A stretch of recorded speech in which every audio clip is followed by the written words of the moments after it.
Egipto.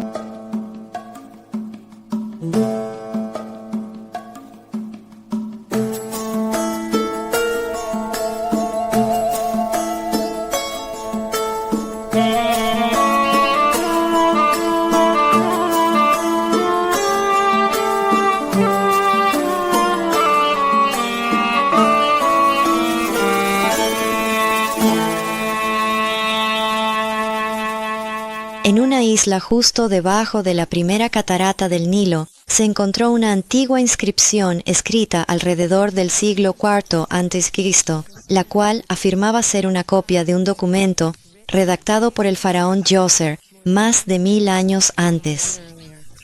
Es la historia de una concesión de tierras hecha por el faraón al sacerdote del dios Khnum.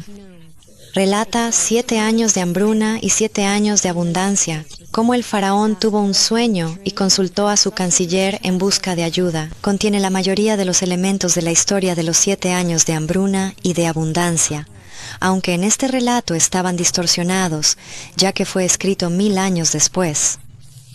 Pero lo más importante es que los sacerdotes que escribieron esta inscripción se basaban en las concesiones de tierras hechas por este faraón para justificar su reclamo sobre ciertas tierras.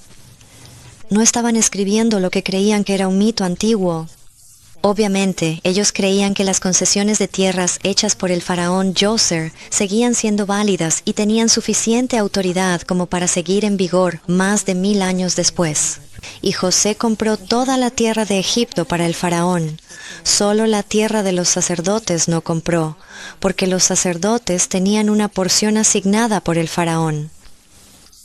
Los registros del antiguo Egipto enumeran a Djoser como el 16º faraón de Egipto, y los historiadores lo han clasificado dentro de la llamada Tercera Dinastía. Su canciller, llamado Imhotep, fue conocido por primera vez a través de los escritos del historiador egipcio Manetón, quien en el siglo III a.C.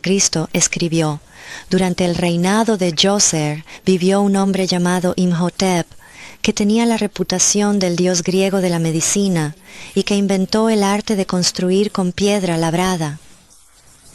Las leyendas atribuidas a Imhotep eran tan increíbles que se le consideró mítico hasta este siglo, cuando las excavaciones en el complejo piramidal de Djoser revelaron la base de una estatua con el nombre de Djoser y el nombre de Imhotep, junto con su larga lista de títulos, uno de los cuales era jefe bajo el rey, un título que aparece por primera vez con Imhotep y que también fue otorgado por primera vez a José. Imhotep también fue el arquitecto de la pirámide del faraón Djoser y del complejo que la rodea, una verdadera ciudad dentro de una ciudad, de increíble belleza y con un diseño sumamente avanzado. Construida en la meseta de Saqqara, junto a la antigua Menfis, la pirámide dentro del complejo es la primera que se construyó en Egipto. Ron Wyatt pasó mucho tiempo aquí buscando pruebas que pudieran arrojar luz sobre el relato bíblico.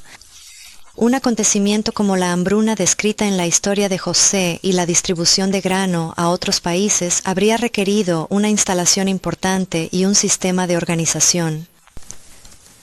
Cuando llegó la hambruna y los hermanos de José vinieron desde Canaán para conseguir grano de Egipto, se nos dice que fueron a ver a José, lo que indica que él supervisaba personalmente la distribución, al menos a quienes venían de países extranjeros.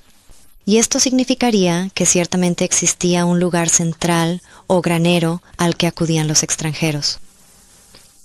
El complejo de Saqqara contiene 11 fosas enormes que ni siquiera los egipcios podían explicar.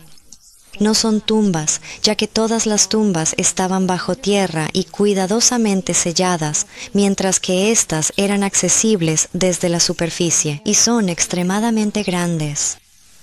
Pero lo más fascinante es el hecho de que todas están conectadas por conductos. Ron cree que estas eran las fosas de almacenamiento de grano durante los 7 años de hambruna. A medida que se retiraba grano de una fosa, el grano de las otras fosas fluía a través de los conductos, haciendo que el grano siempre estuviera accesible desde un solo lugar. Estas se encuentran dentro del muro del complejo de la pirámide escalonada, que tiene solo una entrada, y ésta se abre a un largo pasillo cubierto con pequeños cubículos a cada lado, cada uno del tamaño justo para que una persona se siente tal vez con una pequeña mesa. La estrecha entrada singular habría permitido que solo unas pocas personas entraran a la vez. No cabía duda en la mente de Ron de que este era el principal centro de distribución de grano a gran escala.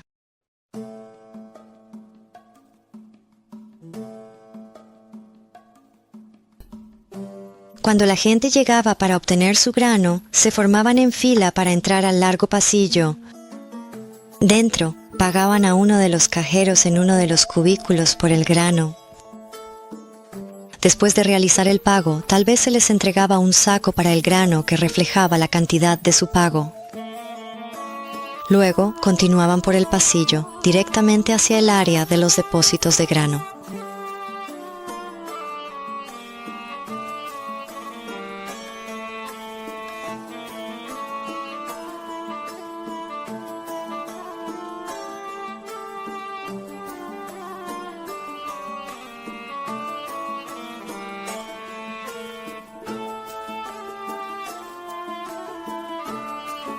Una vez allí, descendían por la escalera junto a los depósitos de almacenamiento, entregaban su saco a un trabajador que lo llenaba de grano y se lo devolvía.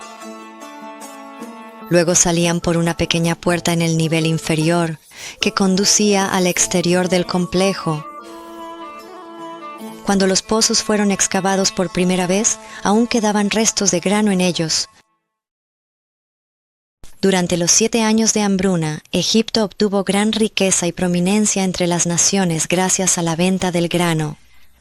Los egipcios que vivían en sus ciudades a lo largo del Nilo tenían poco que hacer durante la hambruna, ya que contaban con una provisión de grano para 7 años y podían dedicar su tiempo a los proyectos de construcción del faraón, no como esclavos, sino como súbditos agradecidos.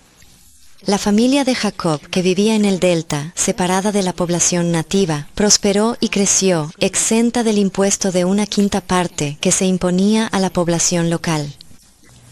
Desde que la familia de Jacob llegó a Egipto hasta el nacimiento de Moisés, muchos faraones habían ido y venido, y muchos gobernaron simultáneamente en diferentes regiones.